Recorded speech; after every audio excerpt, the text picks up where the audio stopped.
நிறைய அரசு பள்ளி மாணவர்கள் மாணவிகள் அதாவது 7.5 ரிசர்வேஷன் வரக்கூடிய மாணவர்கள் மாணவிகள் வந்து தொடர்ந்து வந்து நிறைய வீடியோ கமெண்ட்ஸ்ல வந்து 7.5க்கு வந்து எவ்வளவு கட் ஆஃப் மார்க் இருந்தா சார் கண்டிப்பா சீட்ஸ் கிடைக்கும் அப்படின்னு சொல்லிட்டு நிறைய கமெண்ட் செக்ஷன்ல வந்து அப்டேட் பண்றாங்க. ஸோ நீங்க பாக்குறது நீட் யூஜி தமிழ். நான் உங்கள் கார்த்திக். இன்னைக்கு நம்ம பார்க்க போற வீடியோ. ஸோ நான் நேத்து வந்து 92.5 உடைய ஒரு கட் ஆஃப் வீடியோ வந்து அப்டேட் பண்ணியிருந்தேன். ஸோ நிறைய ரெஸ்பான்ஸ் கொடுத்தீங்க. அதே மாதிரி இந்த வீடியோக்கு ரெஸ்பான்ஸ் கொடுப்பீங்க. அதே மாதிரியே வந்து நிறைய நீட் ஆஸ்பிரண்ட்ஸ் வந்து புரிஞ்சுக்கிற கூடிய விஷயம் என்ன அப்படின்னா, இந்த ரேங்க் லிஸ்ட்னு ஒன்று வந்தால் மட்டும்தான் நம்மளால வந்து ஒரு எக்ஸாக்டான ப்ரெடிக்ஷன் அதாவது கட் ஆஃப் வந்து ப்ரெடிக்ட் பண்ண முடியும். ஸோ இந்த வீடியோவில் 7.5% மாணவர்கள் மாணவிகள் ஸோ எவ்வளோ ரேஞ்சஸ் கட் ஆஃப் இருக்கணுன்றதை விட எந்த ரேங்க்ல வந்து ஓரளவு இருந்தால் நமக்கு கவர்மெண்ட் சீட்ஸ் அது செல்ஃப் ஃபைனான்சிங் ஏதாவது கிடைக்கும் எம்பிபிஎஸ் அப்படின்றத இந்த வீடியோவில் நம்ம பார்க்க போகிறோம். ஃபர்ஸ்ட் வந்து 7.5% மாணவர் மாணவிகளுக்கான சீட்டு இடஒதுக்கீடுன்னு எடுத்துக்கிட்டிங்கன்னா 36 கவர்மெண்ட் காலேஜில் 318 சீட்டு டோட்டலாக வந்து இன்டேக் பண்ணுறாங்க. Open category 19, BC 84, 11 BCM, MBC 64, SC 48, 9 SC, ST 3ங்க. ஸோ டோட்டலாக வந்து இதுதான் வந்து பியூர் கவர்மெண்ட் 36 கவர்மெண்ட் காலேஜஸ் உடைய டோட்டல் சீட்டு. அதே இது வந்து இஎஸ்ஐ எடுத்துக்கிட்டிங்கன்னா 7 seat semi government, 2 OC, BC 2, MBC 2, SC 1ங்க. நெக்ஸ்ட் வந்து செல்ஃப் ஃபைனான்சிங் பொறுத்தவரையும் வந்து 21 காலேஜஸ்ல 144 seats, OC 45, BC 38, BCM 5, MBC 28, SC 21, SC 5, ST 2ங்க. So அதே 3 பிரைவேட் யூனிவர்சிட்டியில 17 சீட்ல டோட்டலா வந்து இவங்களுக்கு இடஒதுக்கீடு பண்றாங்க. ஓசி 5, பிசி 5, எம்பிசி 4, எஸ்சி 3ங்க. ஸோ ஓவராலா வந்து கவர்மெண்ட், அதுக்கப்புறம் semi government, self financing, private university எல்லாம் சேர்த்து டோட்டலா 7.5% மாணவர்கள் லாஸ்ட் இயர் அதாவது லாஸ்ட் இயரோட டேட்டா பார்க்கும்போது 486 சீட்ஸ். ஸோ இந்த வருஷம் இன்க்ரீஸ், அதாவது வந்து புது காலேஜஸ் வந்துச்சுன்னா கொஞ்சம் சீட்ஸும் இன்க்ரீஸ் ஆகும். ஸோ ஓப்பன் கேட்டகரியை பொறுத்தவரையும் 151 சீட்ஸ் வந்து நமக்கு இருக்கு. 129 சீட் பிசிக்கு இருக்கு. BCM 16, 98 MBC, SC 73, SC 14, ST 5ங்க. இப்போ லாஸ்ட் இயர் உடைய அந்த க்ளோசிங் மார்க்னு பாத்தீங்கன்னா ஓப்பன் கேட்டகரிக்கு பிரைவேட்ல ஒரு கேண்டிடேட் 7.5க்கு நமக்கு ஜென்ரல் ரேங்க் 178ல தனலட்சுமி சீனிவாசன் கிடைச்சிருக்கு. அதே இது பேக்வர்ட் கிளாஸ் பிசியை பொறுத்தவரைக்கும் கவர்மெண்ட்ல முடிஞ்சது 375 மார்க்ல முடிஞ்சிருக்கு. ஜென்ரல் ரேங்க் 344, 137 கேட்டகரி ரேங்க்ல முடிஞ்சிருக்கு. அதே இது வந்து செல்ஃப் ஃபைனான்சிங்ல 357 மார்க்ல 174 category rank. So general rank 468. So next வந்து பிசி முஸ்லீம் கேட்டகரியை பொறுத்தவரையும் நீல்கிரிஸ்ல முடிஞ்சிருக்கு. அதாவது வந்து செல்ஃப் ஃபைனான்சிங்ல ஸ்ரீ வெங்கடேஸ்வரால முடிஞ்சிருக்கு பிசிக்கு, கவர்மெண்ட்ல நீல்கிரிஸ்ல முடிஞ்சிருக்கு. பிசி முஸ்லீம் கேட்டகரியை பொறுத்தவரையும் வந்து கவர்மெண்ட் காலேஜ் 347க்கு நீல்கிரிஸ்ல முடிஞ்சிருக்கு. ஸோ கேட்டகரி ரேங்க்னு பாத்தீங்கன்னா கவர்மெண்ட்ல முடிஞ்சது 19, ஜென்ரல் ரேங்க் 555. ஸோ பிசி முஸ்லீம் கேட்டகரி செல்ஃப் ஃபைனான்சிங்ல க்ளோசிங்கா முடிஞ்சது 338 மார்க்ல ஸ்ரீ மூகாம்பியா கிடைச்சிருக்கு. ஸோ கேட்டகரி ரேங்க் வந்து 23, ஜென்ரல் ரேங்க் 653ங்க. ஸோ நெக்ஸ்ட் வந்து பாத்தீங்கன்னா எம்பிசி கேட்டகரி 385ங்க. ஸோ ராமநாதபுரம் வந்து கவர்மெண்ட்ல முடிஞ்சிருக்கு எம்பிசிக்கு 120 கேட்டகரி ரேங்க், 273 வந்து ஜென்ரல் ரேங்க் வந்து முடிஞ்சிருக்கு 385 கட் ஆஃப்ல. அதே எம்பிசி செல்ஃப் ஃபைனான்சிங்ல பாத்தீங்கன்னா பிஎஸ்பி மெடிக்கல் காலேஜ் கிடைச்சிருக்கு எம்பிசில 181 category rank. So general rank வந்து 396. ஸோ நெக்ஸ்ட் வந்து பாத்தீங்கன்னா எஸ்சி கேட்டகரியை பொறுத்தவரை 348 கள்ளக்குறிச்சி கவர்மெண்ட் மெடிக்கல் காலேஜில் முடிஞ்சிருக்கு 62 category rank. So general rank 553. So அடுத்து சீனிவாசன் மெடிக்கல் காலேஜ் திருச்சியில எஸ்சிக்கு செல்ஃப் ஃபைனான்சிங்ல முடிஞ்சது 336ல முடிஞ்சிருக்கு. எஸ்சி கேட்டகரி ரேங்க் பாத்தீங்கன்னா 80லையும், ஜென்ரல் ரேங்க் 622ல செல்ஃப் ஃபைனான்சிங்ல க்ளோசிங் ரேங்க் முடிஞ்சிருக்கு. எஸ்சிஏ பார்த்தோன்னே 347க்கு கவர்மெண்ட் முடிஞ்சது விருதுநகர்ல முடிஞ்சிருக்கு. ஸோ 9வது கேட்டகரி ரேங்க்ல 555 ஜென்ரல் ரேங்க்ல முடிஞ்சிருக்கு. ஸோ நெக்ஸ்ட் பாத்தீங்கன்னா பீட்டர். ஸோ பீட்டர் காலேஜ் பொறுத்தவரை எஸ்சிஏக்கு செல்ஃப் ஃபைனான்சிங்ல முடிஞ்சது 340 போயிருக்கு. 14வது கேட்டகரி ரேங்க்லயும் 632 ஜென்ரல் ரேங்க்லயும் க்ளோசிங் ஆயிருக்கு. நெக்ஸ்ட் வந்து எஸ்டியை பொறுத்தவரையும் 347 கவர்மெண்ட் சிவகங்கை கிடைச்சிருக்கு. ஸோ 5வது கேட்டகரி ரேங்க்லயும், ஸோ 563வது ஜென்ரல் ரேங்க்லயே கிடைச்சிருக்கு.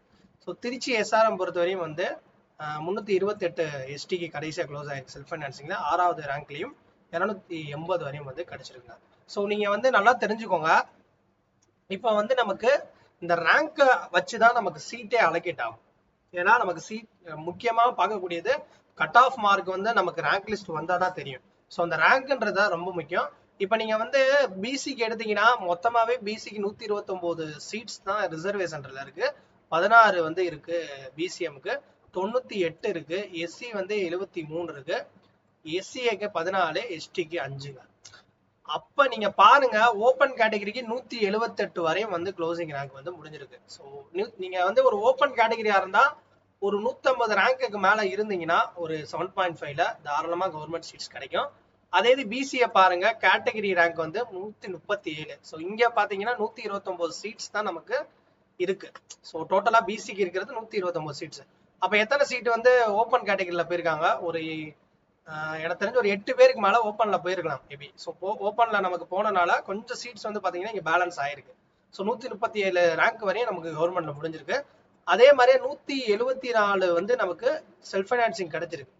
ஸோ அப்போ வந்து ஓப்பன்ல வந்து நிறைய பேருக்கு இந்த 151 சீட்ஸ்ல வந்து பிசி கேட்டகரி வந்து மொத்தமே 129 சீட்டு. ஆனா க்ளோசிங் ரேங்க் பாருங்க 174 வரையும் செல்ஃப் ஃபைனான்சிங் போயிருக்குன்னா ஒரு 40 சீட்டுக்கு மேல நமக்கு அதிகமாவே போயிருக்கு. அதாவது 45 சீட்ஸ் நினைக்கிறேன், I think. So sorry 55 seats. So 55 வச்சா 45 தாங்க கரெக்ட். 45 வச்சோன்னா கரெக்டா வந்து நமக்கு 45 கேண்டிடேட்ஸ் வந்து பாத்தீங்கன்னா ஓப்பன்ல போயிருக்காங்க பிசில. அப்ப வந்து நீங்க வந்து ஒரு பிசி கேட்டகரியா இருந்தீங்கன்னா உங்களோட ரேங்க் வந்து ஒரு 170க்குள்ள இருந்துச்சு அப்படின்னா தாராளமா கிடைக்கும். அதுல ரொம்ப சேஃப் அப்படின்னு எடுத்துக்கிட்டீங்கன்னா ஒரு 130 ரேங்க் வரையும் நீங்க கேட்டகரி ரேங்க் இருந்தீங்கன்னா தாராளமா பிசிக்கு கிடைக்கும் 7.5 ரிசர்வேஷன். ஸோ அப்போ மார்க் என்னன்னு கேட்டீங்கன்னா அந்த மார்க்கை வந்து நம்மளால இப்போதைக்கு கண்டுபிடிக்க முடியாது, ஏன்னா ரேங்க் லிஸ்ட் வந்தாதான். ஸோ ரேங்க் லிஸ்ட் வந்தோம்னா இன்னும் டீட்டெயிலாக அவங்க சொல்றேன். ஜஸ்ட் இது ஒரு ஐடியாவுக்கு தான் இந்த வீடியோ வந்து நம்ம அப்டேட் பண்ணிருக்கோம். ஸோ நெக்ஸ்ட் பிசி முஸ்லீம் கேட்டகரியை பாருங்க. கவர்மெண்ட்ல 19வது நமக்கு வந்து டோட்டல் சீட் வந்து 16. டோட்டல் சீட் பாருங்க, நமக்கு வந்து டோட்டல் சீட் வந்து பிசி கேட்டகரிக்கு 16 சீட்ஸ் வந்து இருக்கு. ஆனா இங்க க்ளோசிங் இருக்கிற பாருங்க, நமக்கு 19ல வந்து க்ளோசிங் இருக்கு. ஸோ இங்க க்ளோசிங் இருக்கு 19, 16. அப்ப செல்ஃப் ஃபைனான்சிங் பாருங்க 23வது கேட்டகரி, அதாவது 23 சீட்ஸ் வந்து நமக்கு, அதாவது டோட்டல் சீட்டு வந்து 16 சீட்டு எல்லாம் சேர்த்து. அப்ப வந்து இங்க போனவங்க எத்தனை பேருக்கு அதிகமா கிடைச்சிருக்கு? ஸோ 7 பேருக்கு மேல அதிகமா கிடைச்சிருக்கு. அப்ப 7 பேர்ல பாதி பிசி முஸ்லீம் கேட்டகரி, இந்த 151 சீட்டு ஓசியில வந்து அவங்க போயிருக்கலாம். அதனாலதான் வந்து இங்க ரிசர்வ் கேட்டகரியில இன்க்ரீஸ் ஆயிருக்கு. டோட்டலா 23 பேருக்கு கிடைச்சிருக்கு. அப்ப நீங்க வந்து ஒரு பிசி முஸ்லீம் கேட்டகரியா இருந்தா ஒரு 20 ரேங்க்குள்ள நீங்க இருந்தீங்கன்னா கேட்டகரி ரேங்க் கண்டிப்பா கிடைக்கும். அதே இது எம்பிசி பாருங்க, எம்பிசிக்கு டோட்டல் சீட்டே 98 தான். ஸோ 98ல கவர்மெண்ட்டுக்கே பாருங்க 120. அப்ப வந்து 98ல உங்களுக்கு எத்தனை பேர் போயிருக்காங்கன்னு பாருங்க. ஸோ 120னா ஒரு 22 பேர் கிட்ட நமக்கு ஓப்பன்ல கவர்மெண்ட்ல போயிருக்காங்க. அதே மாதிரி 181. ஸோ 90 பேருக்கு மேல ஒரு 80 பேருக்கு மேல பாத்தீங்கன்னா எம்பிசிக்கு வந்து கிடைச்சிருக்கு. ஸோ லாஸ்ட் இயர் பாத்தீங்கன்னா பிஎஸ்பி மெடிக்கல் காலேஜ் கவர்மெண்ட்டுக்கு போயிருக்கு. அப்ப நீங்க வந்து ஒரு அதிகபட்சமா வந்து ஒரு 150 ரேங்க் உள்ள இருந்தீங்கன்னா, எம்பிசியா இருக்கட்டும் பிசியா இருக்கட்டும், ஒரு 150 ரேங்க் உள்ள நீங்க இருந்தீங்கன்னா எம்பிசி பிசி கண்டிப்பா சான்சஸ் நிறைய இருக்கு. அதே பிசி முஸ்லீம் கேட்டகரி ரேங்க் ஒரு 20 ரேங்க் உள்ள இருக்கணும். ஸோ ஓகேவா? ஸோ இந்த ஜென்ரல் ரேங்கை பொறுத்தவரை நம்ம வந்து இப்போதைக்கு வந்து 7.5க்கு சொல்ல முடியாது. ஏன் அப்படின்னா நம்பர் ஆஃப் கேண்டிடேட்ஸ் எவ்வளோன்றது நமக்கு தெரியாது. ஸோ அதனாலதான் உங்களுக்கு கேட்டகரி ரேங்க் வச்சு நான் சொல்றேன். ஸோ நெக்ஸ்ட் வந்து நீங்க எஸ்சி கேட்டகரி பாருங்க. 62வது கேட்டகரி ரேங்க்ல ஃபர்ஸ்ட் நமக்கு கவர்மெண்ட் 348 க்ளோஸ் ஆயிருக்கு. ஓவராலா அது சாரி அடுத்த செல்ஃப் ஃபைனான்சிங் பாருங்க 80ல வந்து க்ளோஸ் ஆயிருக்கு. உங்களுக்கு டோட்டல் சீட் வந்து 73. ஆனா 7 பேருக்கு மேல அதிகமா சீட்ஸ் கிடைச்சிருக்கு இவங்க ஓப்பன்ல போனனால. ஸோ அப்ப வந்து நீங்க வந்து ஒரு எஸ்சி கேட்டகரியா இருந்தா ஒரு 80 ரேங்க்குள்ள இருந்துச்சுன்னா கேட்டகரி ரேங்க், அதாவது கேட்டகரி ரேங்க் 80க்குள்ள இருக்கணும். ஸோ இருந்துச்சுன்னா தாராளமா கிடைக்கும். அதே பாருங்க எஸ்சி 9A, அதாவது 9Aனா 9வது ரேங்க்குள்ள கிடைச்சிருக்கு கேட்டகரி ரேங்க். கவர்மெண்ட் வந்து 9, so 9 rank. Self financing 14 rank. So இவங்களுக்கான சீட்ஸ்ன்றது பாருங்க 14 சீட்ஸ். அந்த 14 சீட்ஸ்ல மேக்ஸிமம் இவங்க வந்து அந்த ரிசர்வேஷன்லேயே ஃபில் ஆயிட்டாங்க. எஸ்டி பாருங்க 5 சீட்டு, ஒரே ஒரு சீட்டு வந்து ஓப்பன்ல மேபி போயிருக்கலாம், ஏன்னா இவங்களுக்கு டோட்டல் சீட்டே 5 தான். ஸோ ஒரு சீட்டு வந்து கூட போயிருக்கு, அதாவது ஓப்பன்ல. ஸோ இதுதான் வந்து உங்களுக்கு ஒரு கட் ஆஃப் உடைய ப்ரெடிக்ஷன் சொல்ல முடியும். பட் என்ன அப்படின்னா, என்ன சார் இவ்வளவு சொல்லிட்டு நீங்க கட் ஆஃப் சொல்ல மாட்டீங்க, ஸோ இதுதான் சார் எங்களுக்கு தெரியணும் அப்படின்னு கேட்டீங்கன்னா, ஸோ ரேங்க் லிஸ்ட் வந்தால் தான் சொல்ல முடியும்.